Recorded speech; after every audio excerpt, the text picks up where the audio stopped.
හදිසි අරමුදල් emergency funds මේ වචනය හෝ සංකල්පය ඔයා අහලා තියෙනවද? 1930 දශකයේ ලෝකයේ ඇති වූ ආර්ථික මන්දගාමී තත්ත්වයක් සමග මිනිසුන්ගේ ජීවිතවලට සුරකුම් මුදලක අවශ්‍යතාවය හදින්ම දැනුණා. මෙම අවශ්‍යතාවයට පිළිතුරක් ලෙස ඩේව් රැම්සි, සූස් ඕමන්, රමිට් සේති වැනි විශේෂඥයන් emergency funds සංකල්පය හඳුන්වා දුන්නා. මේකේ සරලම අදහස තමයි හදිස්සියකදී ප්‍රයෝජනයට ගන්න ඔබේ මාසික ආදායම වගේ මාස 3ක 6ක හෝ මාස 8ක වටිනාකමක් සුරකුමක් ලෙස තබා ගන්නක් කියන එක. උදාහරණයක් විදියට ඔබේ මාසික ආදායම ලක්ෂ 2යි නම් රුපියල් ලක්ෂ 12ක මුදලක් සුරකුමක් ලෙස තබා ගැනීම emergency fund එකක් විදියට හඳුන්වා දෙන්න පුළුවන්. යම් හේතුවක් නිසා ඔබේ ආදායම අයිමි වුණොත් නැවත යථා තත්ත්වයට පත් වෙනකල් එම මුදල ඔයාට ප්‍රයෝජනයට ගන්න පුළුවන්. යම් හේතුවක් නිසා ඔබේ ආදායම අහිමි වුණොත් ඔබේ ජීවිතය නැවත යථා තත්ත්වයට පත් වෙනකල්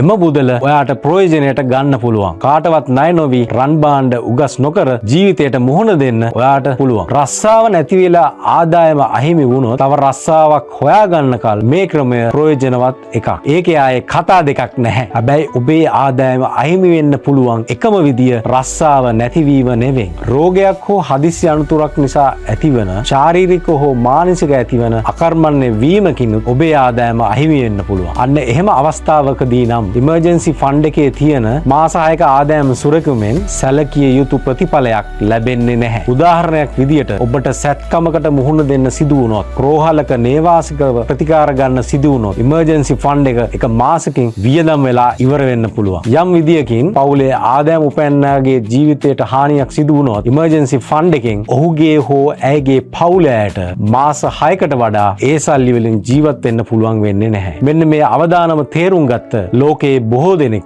දැන් emergency fund වෙනුවට ජීවිත රක්ෂණ ඔප්පු ලබා ගැනීමට යොමු වී තිබෙනවා. ඒකෙදි සිද්ධ වෙන්නේ ඔබ යොදවන මුදලින් 25%ක් මූල්‍ය සුරකුමක් ලෙස වර්ධනය කිරීමට යොමු කරන අතරේ ජීවිත ආවරණයට, හදිස්සි අනුතුරු ආවරණයට, රෝවල් ආවරණයට සහ අසාධ්‍ය රෝග ආවරණයට ඉතිරි 75%ක මුදල යෙදවෙනවා. උදාහරණයක් විදියට ඔබ මාසික රුපියල් 25000ක් ජීවිත රක්ෂණ ඔප්පුවක් සඳහා යෙදෙව්වොත් රුපියල් ලක්ෂ 20ක ජීවිත ආවරණයක්, රුපියල් ලක්ෂ 120ක හදිස්සි අනුතුරු ආවරණයක්, රුපියල් ලක්ෂ 20ක රෝහල් ආවරණයක්, රුපියල් ලක්ෂ 20ක අසාධ්‍ය රෝග ආවරණයක් සහ තවත් රුපියල් ලක්ෂ 240ක ආවරණ රසක් ඔබට හිමි වෙනවා. මිනිස්සු කියන්නේ රොබෝලා නෙවෙයි. ඒ හින්දා පොඩ්ඩක් කල්පනා කරලා බලන්න. emergency fund එකකට සීමා වෙනවද?